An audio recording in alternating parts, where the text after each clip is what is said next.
12:05 हो रहे हैं और इससे 10 मिनट पहले सोमवार का दिन था और 28 फरवरी थी। 12 बजे से अधिक हो गया 5 मिनट। 1 मार्च प्रवेश कर गया है। 1 मार्च को बिहार के मुख्यमंत्री नीतीश कुमार का जन्मदिन है। मैं अपने चैनल के माध्यम से बिहार के मुख्यमंत्री नीतीश कुमार को उनके जन्मदिन की ढेर सारी शुभकामना देता हूं और उनके जन्मदिन के उपलक्ष्य पर भागलपुर में कल बुरानाथ में कार्यक्रम है, हवन का कार्यक्रम है। और फिर एक लड़का जिसको बहुत लंबी बीमारी से वह ग्रसित है, अति पिछड़ा जाति से आता है, केलेगांव का रहने वाला है, गौतम कुमार शर्मा। अब वह पहले लोकसभा प्रभारी भी रह चुका है और अति पिछड़ा प्रकोष्ठ का प्रभारी भी वह रह चुका है और वह भी अपने केलेगांव में भी कल कार्यक्रम उन्होंने किया है और यदि समय मिला तो मैं वहां जाऊंगा। लेकिन खबर बड़ी है, खबर बिहार के मुख्यमंत्री नीतीश कुमार के जन्मदिन पर कुछ राजनीतिक खबर है और ये पोल खोल इसे आप मान सकते हैं मेरे चैनल के माध्यम से। देखिए, बिहार में मुख्यमंत्री नीतीश कुमार का कार्यक्रम भागलपुर में हुआ और भागलपुर में जो उनका कार्यक्रम हुआ उस दौरान मीडिया के लोगों ने सवाल पूछा कि वह राष्ट्रपति पद के बारे में चर्चा हुई। फिर उन्होंने जमुई में स्टेटमेंट दिया, ऐसी कोई बात नहीं है, इस बात में कोई दम नहीं है। बिहार के मुख्यमंत्री ने जो कहा वह वीडियो मैंने अपने चैनल के माध्यम से दिखाया था। लेकिन नीतीश कुमार के बारे में बात मानिए तो एक परिपक्व राजनीतिक से पूरी तरह मंझे हुए व्यक्ति और संयम और शांत के साथ राजनीतिक करने वाले नीतीश कुमार का नाम आप छोटे आंके में नहीं आ सकते हैं। देश के बड़े नेताओं में अब नीतीश कुमार का नाम जाना जाता है, क्योंकि आप भारत के प्रधानमंत्री नरेंद्र मोदी की बात कीजिए तो एक समय बिहार के नीतीश कुमार और प्रधानमंत्री के बीच कहीं ना कहीं आपसी मतभेद की बात कई बार सामने आई थी, जब नीतीश कुमार जी आरजेडी के साथ थे और कहीं ना कहीं लग रहा था नहीं कि बीजेपी और जदयू कभी भविष्य में एक हो पाएगी। लेकिन परिस्थितियाँ बदलती गई और नीतीश कुमार कब क्या परिस्थिति बदल देंगे ये बिहार में, देश में कोई भी राजनीतिक पार्टी का व्यक्ति ये कयास नहीं पूरी तरह लगा सकता है। अब जो अंदाज बन रहे हैं, नया जो फील्ड बन रहा है, नया जो तरीका आ रहा है सामने, कई तरह की बातें आ रही है।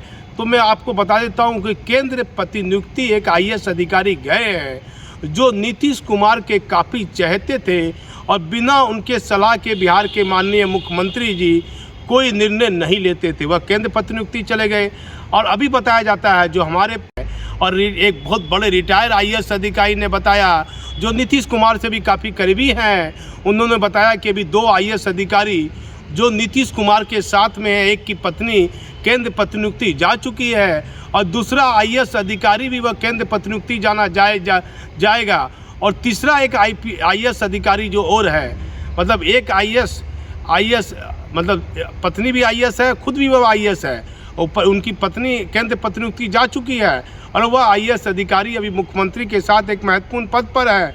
फिर एक IAS अधिकारी मतलब तीसरा IAS अधिकारी, एक तो केंद्र प्रतिनियुक्ति जा चुका है, 2 जाना बाकी है।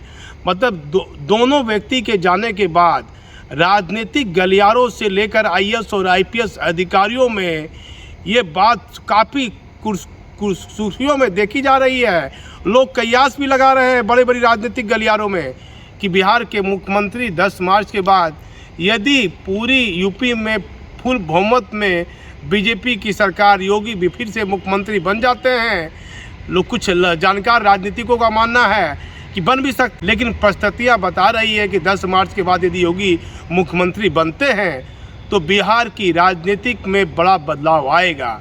2 तरह की अहम चर्चा है। पहली चर्चा रामचंद्र प्रसाद सिंह जो अभी केंद्रीय मंत्री है, जिनकी पुत्री लिपि सिंह, जिनकी चर्चा करना जरूरी है, अब वह सहरसा की SP बनी हुई है। नीतीश कुमार ने अपने शासन में एक IPS अधिकारी पर विशेष मेहरबानी की, वह रामचंद्र प्रसाद सिंह ना मेहरबानी के बिना RCP सिंह केंद्रीय मंत्री नहीं बने होंगे। ये राजनीतिक चर्चा भी है और इसे RCP सिंह भी मानते हैं कि मेरे जीवन में जदयू में एक ही नेता है, बार बार वह अपनी स्पीच में भी इस बात को बोलते हैं। तो अब सवाल उठता है, प्रवेश कर गया, शिवरात्रि का समय है, भागलपुर के सभी जहां शंकर भगवान की पूजा होती है, कभी सभी शिवालय में लोग श्रद्धालुओं की भीड़ सुबह से रहेगी, काफ़ी लोग गंगा स्नान करेंगे। पुलिस की एक बड़ी भूमिका भी रहती है, पुलिस को अलर्ट भी रहना पड़ेगा। लेकिन माननीय मुख्यमंत्री नीतीश कुमार क्या नवंबर या दिसंबर महीने में या उससे पहले दिल्ली की राजनीतिक में अपना सिक्का जमाएंगे या नहीं, ये तो कहना कठिन होगा। लेकिन राजनीतिक कयास लगाए जा रहे हैं कि बिहार के मुख्यमंत्री नीतीश कुमार आने वाले समय में केंद्र की राजनीतिक का एक मजबूत, कहीं ना कहीं उनका एक मजबूत भूमिका में नीतीश कुमार, माननीय मुख्यमंत्री नीतीश कुमार देखे जाएंगे।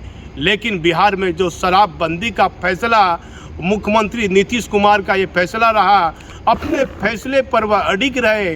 जो भी परिस्थितियाँ आई शराब के मामले में नीतीश कुमार ने कोई समझौता नहीं किया।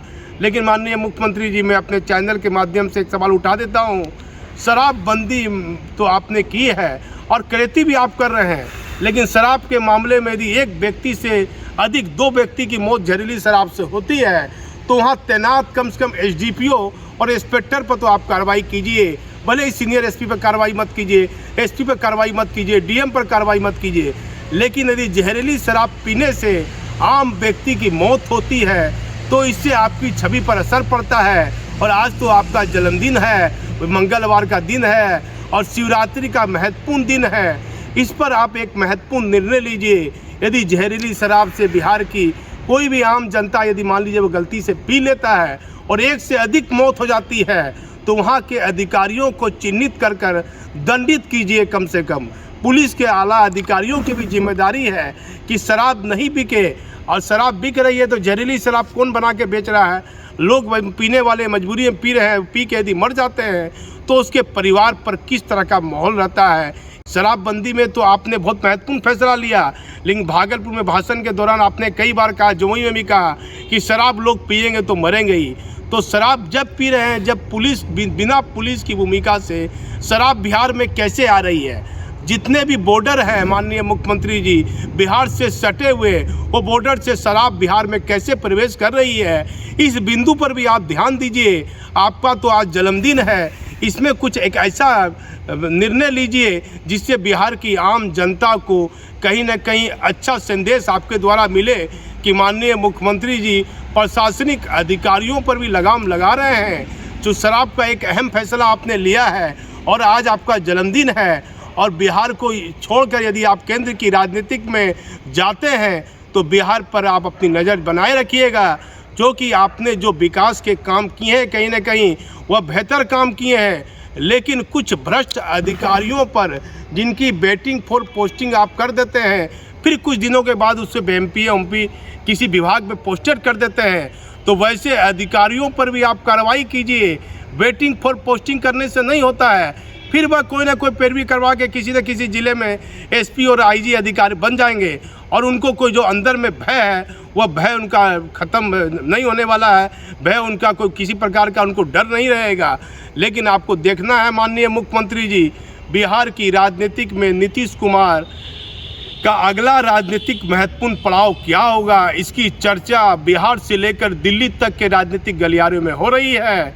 अचानक उद्योग मंत्री शहनवाज हुसैन हर जगह बिहार के मुख्यमंत्री नीतीश कुमार की प्रशंसा कर रहे हैं, और नीतीश कुमार भी उद्योग मंत्री शहनवाज हुसैन की प्रशंसा कर रहे हैं। जो परिस्थितियां बन रही है उससे लगता है कि बिहार के मुख्यमंत्री नीतीश कुमार आने वाले दिनों में केंद्र की राजनीतिक में एक इनकी महत्वपूर्ण भूमिका देखी जा सकती है। लेकिन बिहार के मुख्यमंत्री नीतीश कुमार की राजनीतिक बात कीजिए तो ये किसी को एहसास होने नहीं देते हैं कि इनका अगला फैसला क्या होगा। ये आज बिहार के मुख्यमंत्री का जन्मदिन है, मैं फिर से दोबारा उनको जन्मदिन की ढेर सारी शुभकामना देता हूं।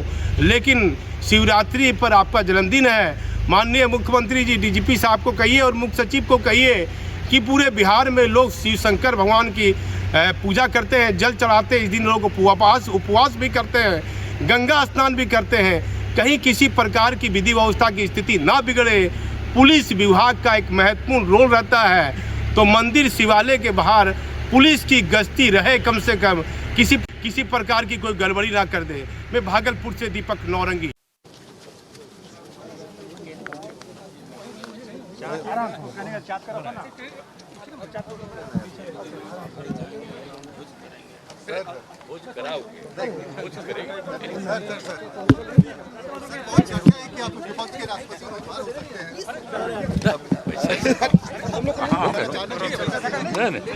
चलिए सबका तो हमको कोई दिमाग में भी आइडिया नहीं है।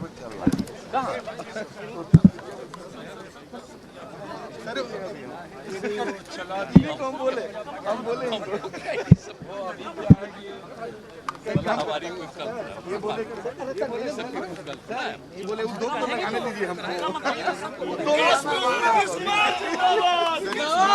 चुनाव के बाद भी चर्चा बहुत हो रही है। अरे भाई हमको इस सब चीज का कोई आइडिया नहीं।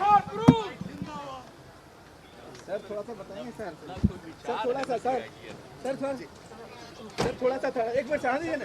अरे सर लेने दीजिए बाइक सर लेने दीजिए ना सर बाइक तो ले रहे हैं सर बाइक लेने दीजिए ना सर। अरे सर तैयार है देने के लिए आप क्यों नहीं ले रहे हैं?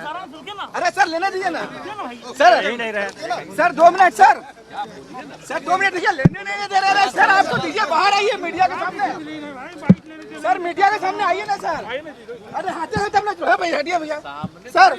अरे सर लेने दीजिए जाने दीजिए ना भाई सर को दे सर दे रहे तो आप लोग जाने नहीं दे रहे हैं। जाने दे हल्ला कर रहा है क्या आप लोग जाने नहीं सर बोल रहे जाने दीजिए आप लोग सवाल पूछेंगे ना सवाल नहीं पूछ सकते क्या क्या सर दे रहे जाने के लिए जाने नहीं दे रहे सर रुकिए सर क्या आप लोग आदमी है सर।